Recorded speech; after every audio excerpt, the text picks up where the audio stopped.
వైకుంఠ ఏకాదశి అని చెప్పగానే అందరికీ గుర్తొచ్చేది విష్ణుమూర్తి. ముఖ్యంగా వైష్ణవాలయాల్లో ఉత్తర ద్వార దర్శనాన్ని చేసుకుంటారు. అయితే చాలా మంది భక్తులు వైకుంఠ ఏకాదశి రోజు వైకుంఠ ద్వార దర్శనం చేసుకోవడానికి తిరుమల వెళ్తుంటారు. ఒకప్పుడు తిరుమలలో వైకుంఠ ద్వార దర్శనాన్ని ఏకాదశి మరియు ద్వాదశి రోజు మాత్రమే కల్పించేవారు. ఇప్పుడు వైకుంఠ ద్వార దర్శనాన్ని 10 రోజులు కల్పిస్తున్నారు. సంవత్సరానికి ఒక్కసారి మాత్రమే తెరుచుకునే ఈ వైకుంఠ ద్వారంలో ఏముంది? వైకుంఠ ద్వారం నుంచి దర్శించుకుంటే ఏం జరుగుతుంది? అసలు ఈ వైకుంఠ ద్వారం ఎక్కడ ఉంది? దీని గురించి తెలుసుకునే ముందు కొన్ని విషయాలు తెలుసుకుందాం. మీరిక్కడ చూసినట్లయితే మనందరం కూడా ఈ జయ విజయ దగ్గర నుంచే దర్శనం చేసుకుంటాం. సాధారణ భక్తులు అందరూ కూడా ఇక్కడి నుంచే దర్శనం చేసుకుంటారు. ఈ జయ విజయాల నుంచి కొంచెం లోపలికి వెళితే అక్కడ స్నపన మండపం ఉంటుంది. దాని తరువాత రాముల వారి మేడ ఉంటుంది. ఇంకొంచెం ముందుకు వెళితే శయన మండపం ఉంటుంది. తరువాత కులశేఖర పడి ఉంటుంది. ఇక్కడి నుంచే విఐపీలందరూ కూడా దర్శనం చేసుకుంటారు. దీనినే మొదటి గడప దర్శనం అని కూడా పిలుస్తారు. చివరగా ఆనంద నిలయం ఉంటుంది. బంగారు వాకిలికి ఇరువైపులా శంఖం డిస్కం గదా పట్టుకొని స్వామికి ప్రధాన కాపలాదారులుగా ఈ జయ విజయాలు ఉన్నారు. ఈ భక్తులైన సేవకులు ఇద్దరు కూడా భగవంతుని గర్భగుడిలో 24 గంటలు కాపలాగా ఉంటారు. ఈరోజు తోమాల సేవ అనంతరం కొలువు శ్రీనివాసమూర్తి విగ్రహాన్ని ఇక్కడికి తీసుకొచ్చి బంగారు సింహాసనంపై ఉంచి ఆస్థానాన్ని నిర్వహిస్తారు. ఆ సమయంలోనే పంచాంగాన్ని కూడా పఠిస్తారు. సమయంలో పంచాంగం పఠించడమే కాకుండా ఆనాటి వ్యవహారాలు, అంతకు ముందు రోజు ఆదాయం మరియు ఖర్చుల వివరాలను భగవంతునికి భక్తిపూర్వకంగా సమర్పిస్తారు. స్నపన మండపం దాటిన వెంటనే ఇరుకైన మార్గంలో రాములవారి మేడ ఉంది. ఈ మార్గానికి ఇరువైపులా 2 గోడలను నిర్మించారు. ఒకప్పుడు ఇక్కడి నుంచే ప్రదక్షిణ మార్గం ఉండేదని చెబుతారు. ఇకపోతే శయన మండపం. ఈ గదిలో వెండి గొలుసులతో వేలాడదీయబడిన పట్టుపరువులతో కూడిన బంగారు మంచం ఉంది. దానిపై భగవంతుని విగ్రహం విశ్రాంతిగా కనిపిస్తుంది. అందుకే దీనిని శయన మండపం అని పిలుస్తారు. ఇక వైకుంఠ ద్వార దర్శనం గురించి వస్తే, ఈ వైకుంఠ ద్వారం మనం జయ విజయాల నుంచి దర్శనం చేసుకుని బయటికి వస్తే కనుక కుడివైపున ఈ వైకుంఠ ద్వారం ఉంటుంది. వైకుంఠ ద్వారము స్వామివారికి దగ్గరగా ప్రదక్షిణం చేసే ఒక మార్గం. ప్రతి ఆలయంలో మనం ప్రదక్షిణ మొదలుపెట్టిన స్థానం నుంచి తిరిగి వచ్చే స్థానం ఒకేలా ఉంటాయి. కానీ తిరుమలలో మనం దక్షిణం వైపు నుంచి లోపలికి వెళ్ళి ఉత్తరం వైపు నుంచి బయటకు వస్తాం. ఒకప్పుడు మీరు చూస్తే కనుక ఈ రాముల వారి మేడ ఉన్న ప్రాంతం నుంచి ఇలా ప్రదక్షిణ చేసేవారట. కొన్ని కారణాల వల్ల ఆ ప్రదేశాన్ని మూసేశారు. అందువల్ల మనం ఇప్పుడు దక్షిణం వైపు ఉన్న వైకుంఠ ద్వారం నుంచి లోపలికి వెళ్ళి ఉత్తరం వైపునున్న హుండీ దగ్గర నుంచి బయటికి వస్తాం. వైకుంఠ ద్వారం నుంచి లోపలికి వెళ్ళినప్పుడు లోపల ఏదేదో ఉంటుందని చాలా మంది అనుకుంటారు. అసలు లోపల ఏం ఉండదు. ఇది కేవలం స్వామివారికి దగ్గరగా ఉన్న ఒక ద్వారం. మనం దర్శనానికి వెళ్ళినప్పుడు లోపల మొత్తం కూడా పూలతో డెకరేట్ చేసి ఉంటుంది. అందువల్ల మనకి గోడ ఎలా ఉంటుందో కూడా కనిపించదు. మనం ఏ ఆలయానికి వెళ్ళినా సరే ప్రదక్షిణ చేస్తున్నప్పుడు చుట్టూ గూళ్ళు ఉండి అందులో విగ్రహాలు ఉంటాయి. అలానే ఇక్కడ కూడా 4 గూళ్ళు ఉన్నాయి, కానీ అందులో విగ్రహాలు లేవు. అసలు ఈ ఉత్తర ద్వార దర్శనాన్ని ఎందుకు చేసుకుంటారు? ఉత్తర ద్వార దర్శనం చేసుకుంటే మోక్షం దొరుకుతుందా? మనం వైష్ణవాలయాల్లో ఉత్తర ద్వారం దగ్గర గోడ మీద కానీ తలుపుల మీద కానీ 2 రాక్షసుల బొమ్మలు ఉంటాయి. వాళ్ళని మధుకైటబులు అని పిలుస్తారు. చాలా మందికి ఈ రాక్షసుల కథ తెలుసు. మధుకైటబులు అనే రాక్షసులు అతి తెలివికి పోతే వెంకటేశ్వర స్వామి వాళ్ళని సంహరిస్తారు. అప్పుడు వాళ్ళు వైకుంఠంలో మాకు నివాసం కావాలని కోరుకుంటారు. అప్పుడు వెంకటేశ్వర స్వామి వైకుంఠంలో ఉన్న ఉత్తర ద్వారంలో 2కి స్థానం కల్పించారు. వాళ్ళని రప్పించిన రోజే వైకుంఠ ఏకాదశి కాబట్టి ఆ రోజు ఎవరైనా ఉత్తర ద్వారం నుంచి దర్శనం చేసుకుంటే వాళ్ళకి మోక్షం వస్తుందని చెబుతారు. మీరు ఎవరైనా సరే వైకుంఠ ద్వార దర్శనానికి వెళ్ళినట్లయితే కనుక ఆ దర్శనం ఎలా ఉంటుందో కామెంట్ రూపంలో తెలియజేయండి. ఏకాదశి వ్రతం చాలా గంభీరమైన వ్రతం. అందుకే లోకంలో పెద్దలు ఏం చెప్తారంటే, స్వామి పుష్కరిణీ స్నానం, సద్గురోహ పాద సేవనం, ఏకాదశి వ్రతం చాపి త్రయం అత్యంత దుర్లభం. ఈ 3 చెయ్యలేరు అని చెప్తారు. ఎందుకు చెయ్యలేరు? స్వామి పుష్కరిణీ స్నానం, అక్కడికి వెడతాడు, ఆనంద నిలయం చుట్టూ 100 మార్లు తిరుగుతాడు, కానీ పుష్కరిణిలో స్నానం చేద్దామన్న ఊహ వాడికి రానే రాదు. సద్గురోహ పాదసేవనం, సద్గురువు పాదములు పట్టుకునే అవకాశం ఇవ్వడు. ఎందుకు ఇవ్వడు? ఒక్కటే కారణం, నాకు అసలు కాళ్ళ నొప్పులే ఉండవంటాడు. ఆయన అసలు కాళ్ళు పెట్టించుకోవడం ఆయన జన్మాంతరంలో ఆయన చేయడు. కాబట్టి అసలు గురువుగారి కాళ్ళు బట్టి అదృష్టం నీకు ఎప్పుడు వస్తుంది? నువ్వు ఆయన కాళ్ళు నొప్పిడితే కదా నువ్వు వెళ్ళి పట్టుకోవడానికి. కాబట్టి ఆయన కాళ్ళు పట్టుకునే అదృష్టం ఉండదు. సద్గురోహ పాదసేవనం. ఏకాదశి వ్రతం చాపి, ఏకాదశి వ్రతము చెయ్యలేడు. ఎందుకు చెయ్యలేడో తెలుసా అండి? మీరు అంగీకరించినా అంగీకరించకపోయినా శాస్త్రీయమైన, వేదప్రోక్తమైన, ఋషిప్రోక్తమైన ఒక పెద్ద రహస్యాన్ని మీకు ఇప్పుడు చెప్తా. ఏకాదశి వ్రతం ఎందుకు కష్టం? మీ అబ్బాయికి ఉద్యోగం వస్తుంది, సత్యనారాయణ వ్రతం చెయ్యి, చేస్తాడు. మీ అమ్మాయికి పెళ్ళి అవుతుంది, ఈ వ్రతం చెయ్యి, చేస్తారు. నువ్వు చచ్చిపోయేటప్పుడు ఈశ్వరుడు గుర్తొస్తాడు. చచ్చిపోయేటప్పుడు ఎలా ఉంటుందో అలా ఊహించుకుని ఈ వ్రతం చెయ్యి అంటే ఇప్పుడు వద్దులేండి తర్వాత చేస్తానంటే కదండి. ఏకాదశి వ్రతం నిజానికి అంతే. ఏకాదశి వ్రతం ఎందుకు చేయిస్తారో తెలుసా అండి? ఉపవాసం. అన్నం తినకూడదు. అన్నం తినకపోవడం కాదు, అన్నాన్ని పచనం చెయ్యడానికి కావలసిన సంభారములను స్పృశించి పచన ప్రయత్నమునందు నిమగ్నము కాకూడదు.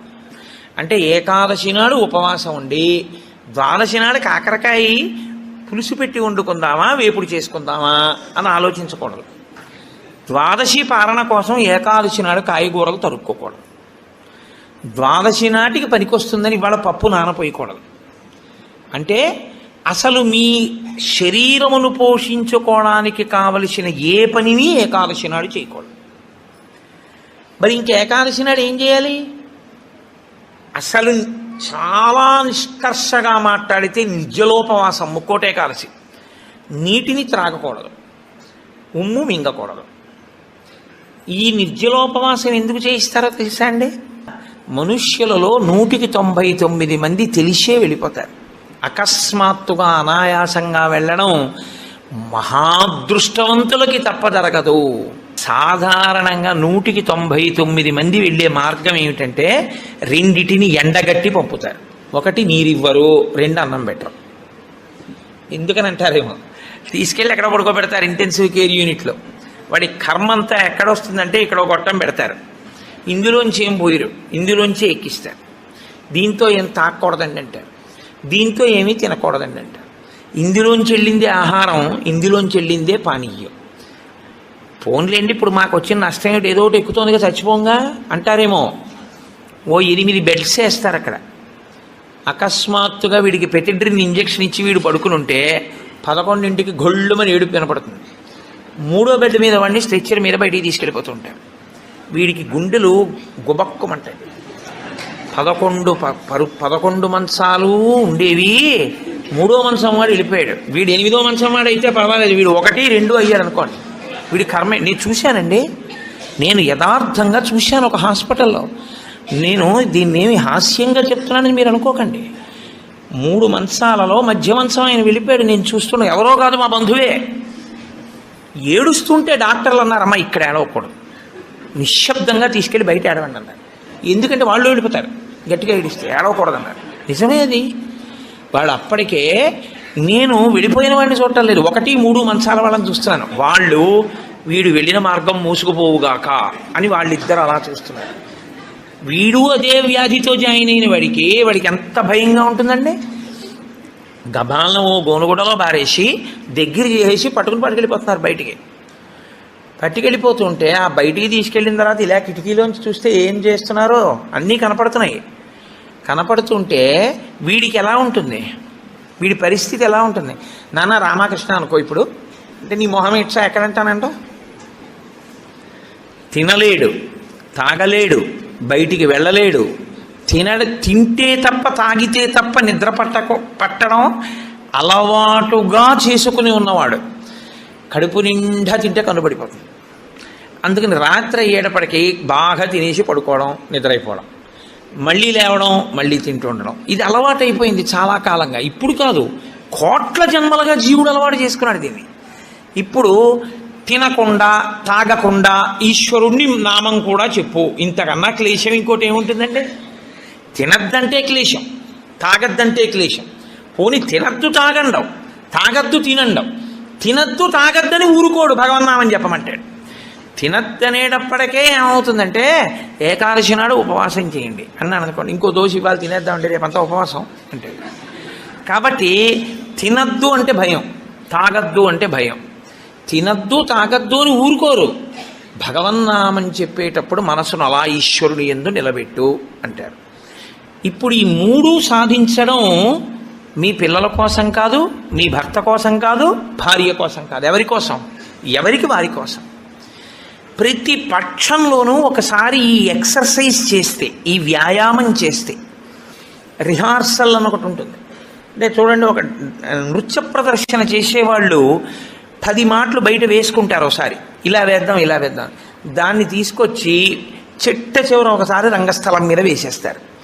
అలాగే ప్రతి పక్షంలోనూ ఒకసారి రిహార్సల్ వేస్తాడు. వెళ్ళిపోయేటటువంటి పద్ధతిని ఊహ చేస్తాడు. ఏమీ తినడం, ఏమీ తాగడం, ఈశ్వరుణ్ణే స్మరిస్తూ ఉంటాడు. ఇప్పుడు ఇది క్లేశపడిపోతూ ఉంటుంది. మనసుని మాత్రం ఈశ్వరుని ఎందే పెట్టుంచుతాడు. ఇది బాగా అలవాటైపోయింది. ఆ రోజు వచ్చేసింది. తినకూడదు తాగకూడదు, ఈశ్వరుడి మీద మనసు పెట్టాలి. అభ్యాసం కూసు విద్య కదూ, నిలబెట్టేస్తాడు. నిలబెట్టేస్తే ఏమయ్యాడు? ఆఖరి ఊపిరిలో కూడా ఆయన పేరు చెప్తూ వెళ్ళిపోతాడు.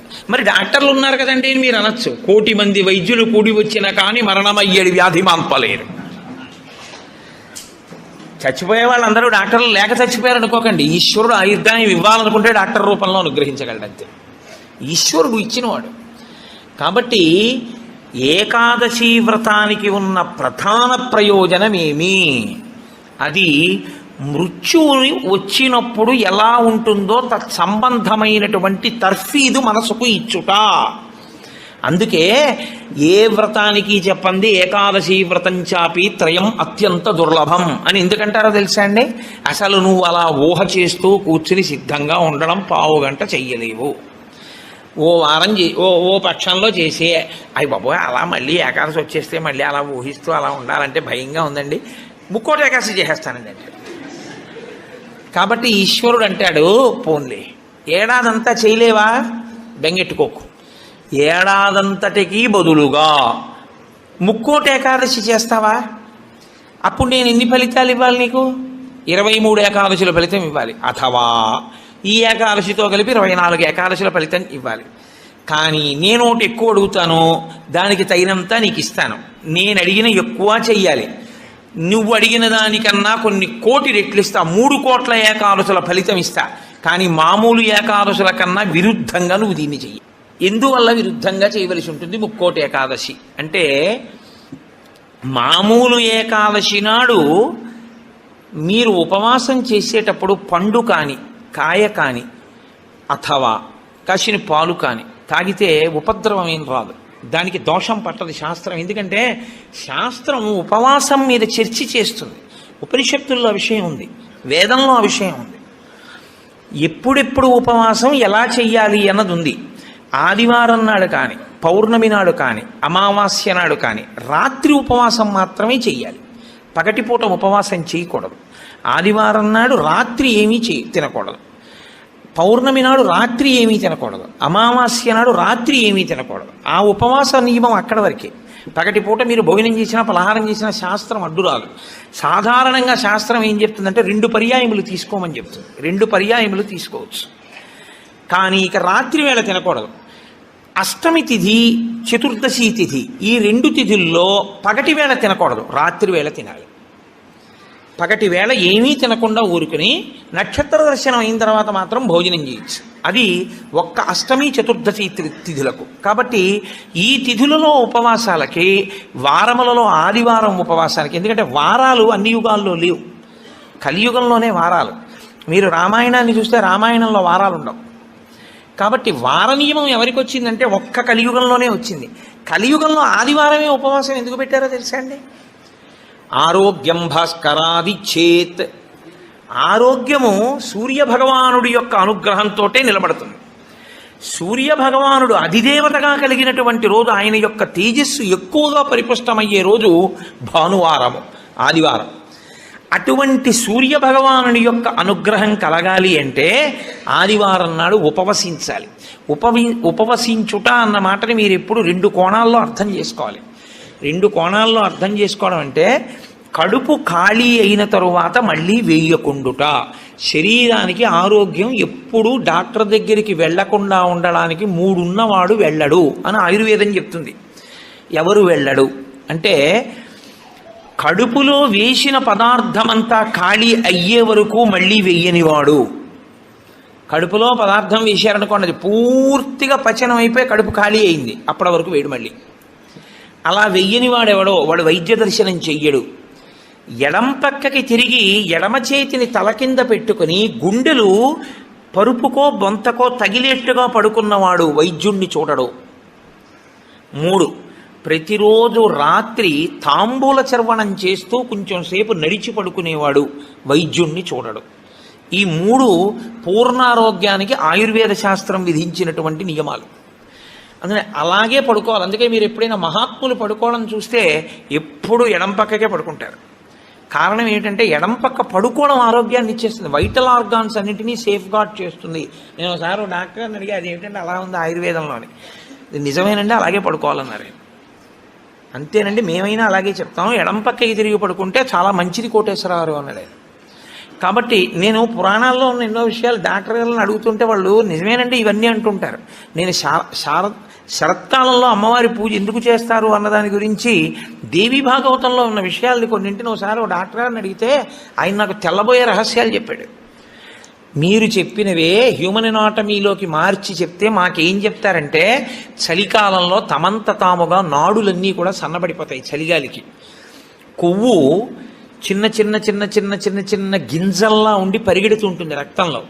ఎప్పుడైతే నాడులు ఇలా రక్తనాళాలు సంకోచించాయో అది వెళ్ళి ఆగుతుంది. వెనక నుంచి వస్తున్నది వచ్చి దాన్ని తగులుకుని ఆగుతుంది. గసగసాలు ఒకదాన్నొకటి తగులుకున్నట్టుగా తగులుకుని ముద్ద కట్టి ఆగుతుంది. రక్త ప్రవాహం ఆగిపోయి స్ట్రోక్స్ వస్తాయి. చలికాలంలో స్ట్రోక్స్ వస్తాయి కాబట్టి అలా రాకుండా ఉండడానికి దేవీ నవరాత్రులు చేయిస్తారు. దేవీ నవరాత్రుల్లో మృత్యుదంస్ట్ర బయటికి వస్తుందని చెప్పడానికి కారణం అది అని నేను ఒకసారి దేవీ భాగవతం శ్లోకాలు మా ఇంటికి వచ్చిన డాక్టర్ గారికి చూపిస్తే యథార్థంగా మాకు వైద్యం చెప్పినప్పుడు దీన్ని ఇంగ్లీష్లో ఇలా చెప్పారండి, దాన్ని ఆ రోజు ఋషులు ఇలా చెప్పారన్నమాట అని ఆయన తెల్లబోయాడు. కాబట్టి మన ఋషులు అద్భుతంగా దాన్ని అన్వయం చేసి తీసుకొచ్చి చూపిస్తారు. కడుపులో పదార్థము పూర్తిగా అయిపోయేంత వరకు మళ్ళీ పదార్థం అందులో వెయ్యకూడదు. మీరు ప్రతిరోజు అలా వేస్తూ పెడుతున్నారనుకోండి, మళ్ళీ అది కడుపు ఖాళీ అవగానే మళ్ళీ వేశారు. మళ్ళీ అందులోంచి రసాయనాలు ఊరాలి, అది మళ్ళీ తిరుగుతూ ఉండాలి. మీ ప్రయత్నం లేకుండా ఎప్పుడూ తిరుగుతూ మీ ప్రయత్నం లేకుండా ఆగిపోయేటటువంటి స్పందనలు శరీరంలో ఈశ్వరాధీనములై కొన్ని ఉంటాయి. వాటిని మీరు అసలు ఆపలేరు. ఊపిరితిత్తి, గుండె ఇలాంటివి మీరు ఆపు అని అడగను లేరు. నువ్వు విశ్రాంతి తీసుకోవాలన్నా ఆగవు. ప్రయత్నపూర్వకంగా మిగిలిన వాటి ఆరోగ్యం కోసం ఒక దాన్ని ఆపమని చెప్పింది శాస్త్రం. దేన్ని ఆపాలి అంటే కడుపులో ఉన్న కండరముల యొక్క కదలికకి విశ్రాంతినిమ్మని చెప్పింది. కడుపులో ఉన్న కండరములకు విశ్రాంతిని ఎవరిస్తారో అటువంటి వారి ఆరోగ్యము బాగుంటుంది అని. కడుపులో ఉన్న కండరముల కదలిక ఎప్పుడు ఆగుతుందంటే దాని లోపల పదార్థమును వేయడం ఆపితే ఆగుతుంది. అందుకని ఏం చేస్తారంటే ఉపవాసము అన్న పేరుతో లోపల పదార్థం వెయ్యరు. వేయకపోతే ఏమవుతుందంటే కండరములు కదలవు. కండరములు కదలకపోతే కంటికి కడుపుకి దగ్గర సంబంధం. కడుపు నిండకపోతే, కడుపు ఖాళీగా ఉంటే కనురెప్ప పడదు.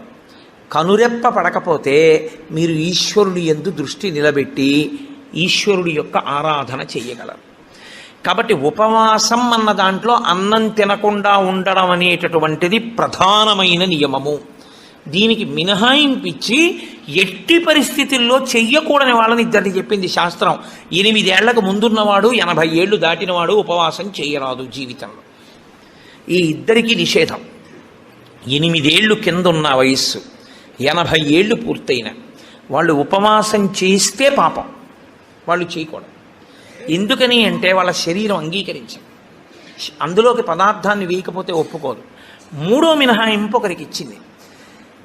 కడుపులోకి పదార్థం వెయ్యకపోవడమే విషంగా మారిపోయి శరీరాన్ని పడగొట్టగలిగిన వ్యాధి ఏదైనా సంక్రమించి ఉంటే, అంటే ఒక షుగర్ పేషెంట్ అనుకోండి, ఆయన అలా ఉండిపోయాడు అనుకోండి, ఫాస్టింగ్లో పడిపోతుంది, కోమాలోకి వెళ్ళిపోతాడు. అప్పుడు ఆయన పదార్థాన్ని శరీరం నిలబెట్టుకోవడానికి కావలసినంత పదార్థాన్ని లోపలికి పంపినా ఆయన ఉపవాసం చేసినవాడే. మీరు ఎప్పుడూ ఒకటి గుర్తుపెట్టుకోవాలి, శాస్త్రం ఇప్పుడు మాట్లాడినా చాలా ఉదారంగా మాట్లాడుతుంది. శాస్త్రము కఠినంగా అసలు ఎప్పుడు ప్రవర్తించదు. అలా చెయ్యలేరు మీరు, నిజంగా చాలా కష్టం. కాబట్టి 8 సంవత్సరముల లోపు వాళ్ళు 80 సంవత్సరములు దాటిన వారు ఉపవాసమును చేయరాదు. ఉపవాసమును చేయరాదు అంటే పదార్థమును విసర్జించి ఉండరాదు. కాబట్టి ఉపవాసము అన్న మాటలో మీ కడుపు కండరములు కదలకుండా విశ్రాంతి ఇచ్చుట అన్నది ప్రధాన ప్రక్రియ. ఇది మీరు చూడండి, ఇవాళ రేపు పెద్ద పెద్ద ప్లాంట్స్కి కూడా షట్ డౌన్ అంటారు, కావాలని ఆప్ చేస్తారు. వాటి లాంగివిటీ పెరుగుతుంది, జీవితకాలం పెరుగుతుందని. అదే అన్వయం ఋషులు శరీరానికి చేశారు. ఇది కూడా ఒక యంత్రాంగం, ఇది ఒక తెప్ప. ఇది ఉంటే నువ్వు పుణ్యం చేస్తావు, ఇది ఉంటే నువ్వు ఇంకొక ధర్మకార్యం చేస్తావు. అసలు ఇదే లేకపోతే ఇంకేం చేస్తావు?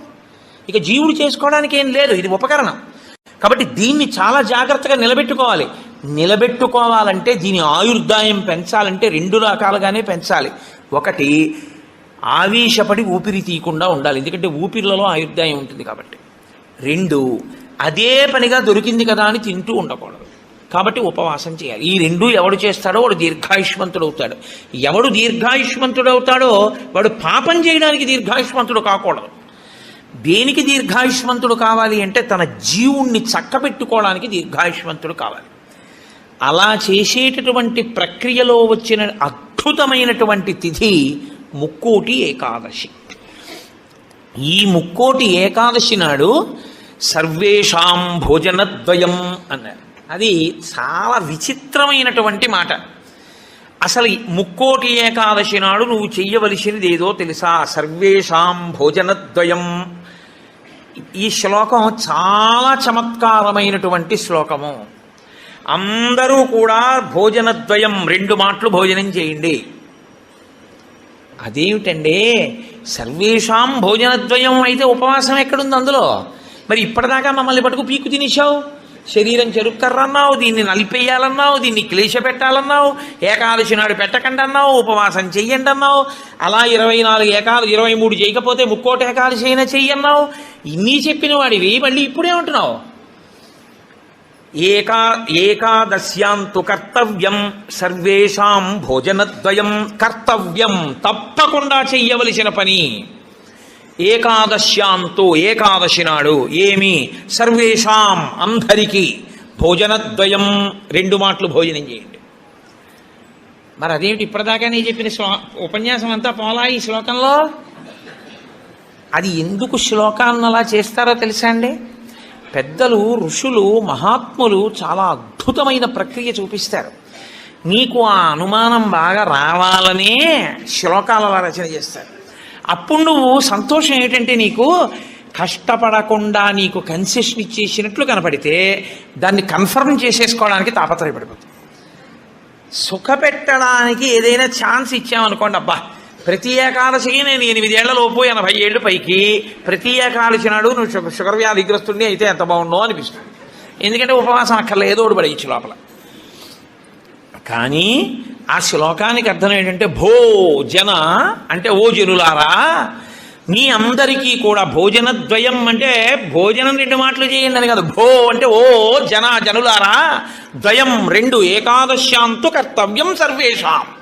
అందరికీ ఏకాదశి నాడు 2 నియమములు పాటించవలసినదే. ఏమిటో తెలుసా 2 నియమాలు? శుద్ధోపవాస ప్రథమ.